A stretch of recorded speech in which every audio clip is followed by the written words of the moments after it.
The leader of the world. Is the bigger mistake? Truth or con? Yeah, so first of all, what's your name? What do you do? My name's Clayton. I do various different things. One of them is I'm a mentor for young people. I also run a cleaning company and also Britboy media as well. Basically, it's just like media in terms of music, mainly music videos at the moment, but hopefully in the near future going on to like maybe documentaries and films as well. So what's the first time you ever tried to start a business? The first business I ever tried to start was a jewelry business. Jewelry? Yeah, and this was like years ago when I was signing on at the job centre, and then it gets to a point when they're like, oh, you have to go on this course, otherwise we're gonna cut your benefits. So they put me on a course, and then I think it was with the Prince's Trust, and at the end of this course I think they gave you like, I think it was something like £150 or £300 to start a business. So I kind of like brought some jewelry, and then I kind of went around to people I knew and was selling it, and I didn't really continue and take it further, but I kind of continued it, but just like here and there kind of. So what did you want to be when you were a kid?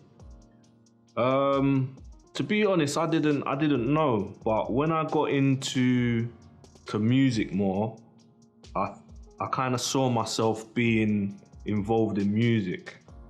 What do you think your younger self would say if they met you now? I would say, yeah, I think a younger self would say, yeah, you've done quite well, managed to navigate through certain situations, and you're still here doing what you want to do, you know what I mean? What's been your proudest moment as an entrepreneur? Taking the step, because I think often we have ideas, and sometimes based on where we come from, we think to ourselves, nah, I can't do that, or I can't do this, I'm not educated in that. But I think, especially in today's society, it's like we've got everything available to us, so it's just a matter of making that decision and taking that step and doing it. So I think those have been the proudest moments for me. What helped push you over to kind of take that step despite the sort of environmental factors? I think there's been a few different things, but some of them sometimes is when you see someone that looks like you, that has achieved certain things, then you think to yourself, oh, I can do that as well, because he done it and he looks like me, or he's from the same place as me. What's your strongest character trait? Remaining calm. Yeah. Yeah, a lot of people say that. Sometimes people say that I'm too calm and come across too relaxed. But for me, that's just a way of me, kind of like seeing a situation and kind of thinking, all right, how can I deal with this, and how can I be on top? Do you know what I mean? What's the most money you've ever lost or made in a single day? Probably under £1,000, and the most money I've made in a day, probably just over £1,000. I've made it from doing a job, a cleaning job, doing a whole house, steam cleaning, end of tenancy cleaning. I think how I've lost it is one time I had someone working for me and they damaged something.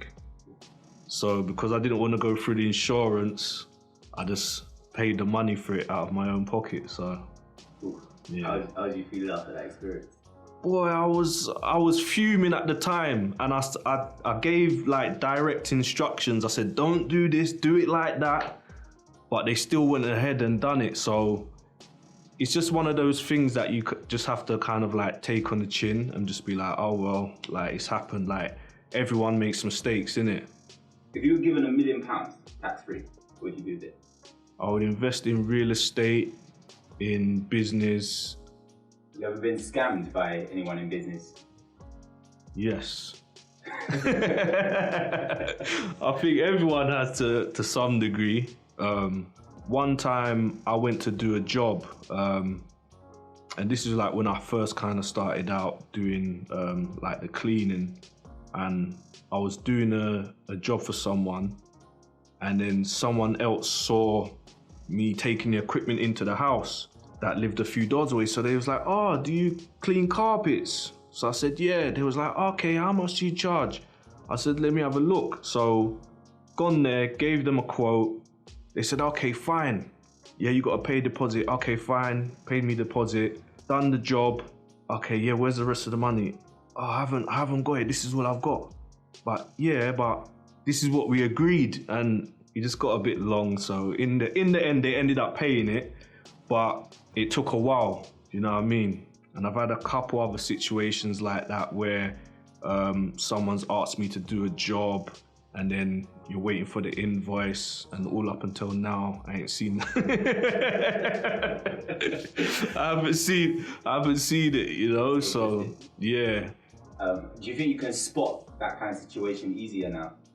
Yes, but not always, because sometimes you can judge a book by its cover, and you know, you could think, oh yeah, that person looks like, yeah, let me make sure that I do everything to the book. But then that one person that you think, nah, they wouldn't do that. That's the person that will, do you know what I mean? So I think when it comes to doing business, I've kind of learned now that it doesn't matter if it's your friend, your family, that you do everything professionally and say, listen, this is how it runs.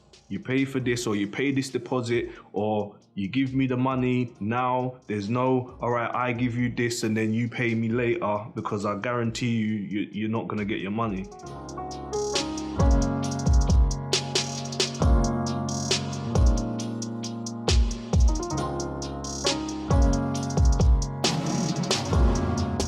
What's been your most challenging part of your entrepreneurship journey? What did you learn from it? Times where things get a bit quiet. Sometimes you can have a good run, like you could have 6 months where work is coming in, you know, the money's coming in, and then it might get even to a certain time of the year and it starts quietening down. You've kind of put things in place to plan for, and then now that money, and then you start thinking, oh, like, am I gonna be able to do this? But what I've learned from that is that sometimes when these things happen, you need to find like new ways of bringing in clients, new ways of promoting your business to keep that consistency. What about a time where you almost gave up and you persevered? What happened?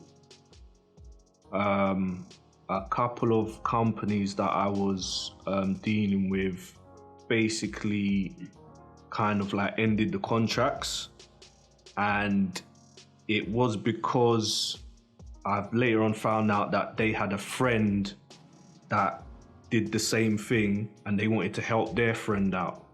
So do you understand what I'm saying? So that was it was a bit difficult, because at the time when you first get told something, you think, oh, am I not good enough? Is not what I do good enough? And then you start doubting and thinking, should I even be doing this? And I haven't got no other clients, and how am I gonna, you know? But like I said, I later found out that it was because that person who was hiring basically had a friend that had, and they wanted to help their friend, which I kind of understand. Do you know what I mean? So what's your biggest insecurity?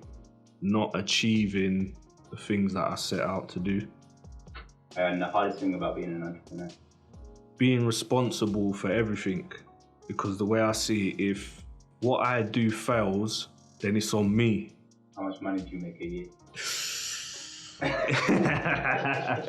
It varies. Let's just say it varies. I wouldn't say every month is consistent in terms of like the amount, but it can vary. But it's enough to, you know, to get me through and go on holidays, and you know, so I leave it to your imagination.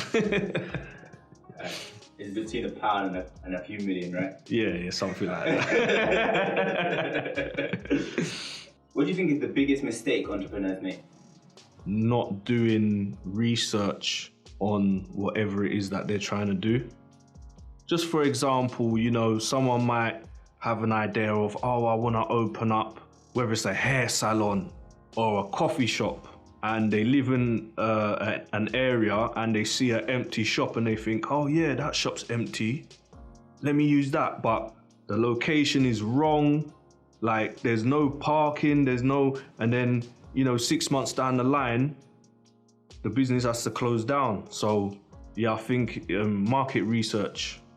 What inspired you, David? I think seeing other people in similar situations as myself and just listening to positive people, positive influences. Do you think people choose to remain in poverty? It depends on where you are in the world, because I've traveled around the world and I've seen different things. Like in London or in the UK, there's many opportunities. Do you understand what I'm saying? And so a lot of the time it's the way that you think. But you can go to another part of the world where they don't have no opportunities. There is no industry, there is no town, there is no anywhere to work. So literally, I've been to certain places in the world where all they have is their body to make money. Do you understand? And a lot of the time we'll look at these people and we'll judge them and say, oh yeah, you're this, you're silly. But that's all they have. I've been to countries, where people are literally selling their shoe, trying to sell me their shoelace. Do you know what I mean? So I think it depends where you are in the world, but at the same time, I think you can get yourself out of poverty. Did you ever take on debt to get started or keep going? I've never taken on debt to get started, but I have borrowed money along the way at some stages. I don't like to take on a large amount, but at the same time, if you see an opportunity, sometimes you have to do that. Whether it's a loan or an investment that you might have to pay off for the next 10 years, but it might be worth it. If you were taking on debt, where do you reckon you would go to? Family, friends, bank?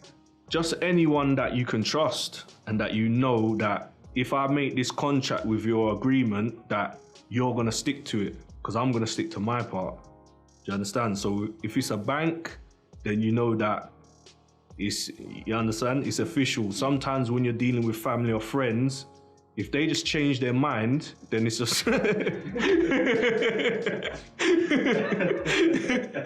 know what I mean? You're in trouble. So yeah, but if you know that that person is a solid person, then yeah. But if you think, because sometimes you just think, yeah, but I just need this money right now. Like, nah.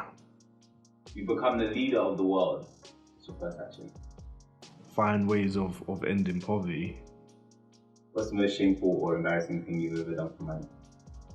Well, I don't think that is shameful, but when I started the cleaning company, I was literally doing all of the cleaning myself. And I had a lot of friends and family that were unemployed, and I would offer them work and they'll say, nah, man, I'm not doing that. But then once they've seen over the years that I've accumulated certain things, they're like, oh, you're doing well. And I'm saying, yeah, because this is what I've been doing. But then you still say to them, do you want to cut? Nah. So yeah, I think that is probably the most shameful thing. But you sound like you're proud of it, as in like you're proud of the fact that you... Yeah, I'm proud. I'm proud of it because cleaning's cleaning at the end of the day, innit? Like, we all have to clean. Do you understand what I'm saying? So for me, it's not a big deal. But for some people, it's just like some people will look at a bin man or someone that works in retail, McDonald's or something. Ah, yeah, my man's working there. Nah, I respect those things because you got a job and you see the importance of earning money. Do you understand what I'm saying?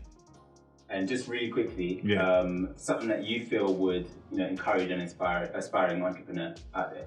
Do your research and educate yourself on what it is that you're trying to do.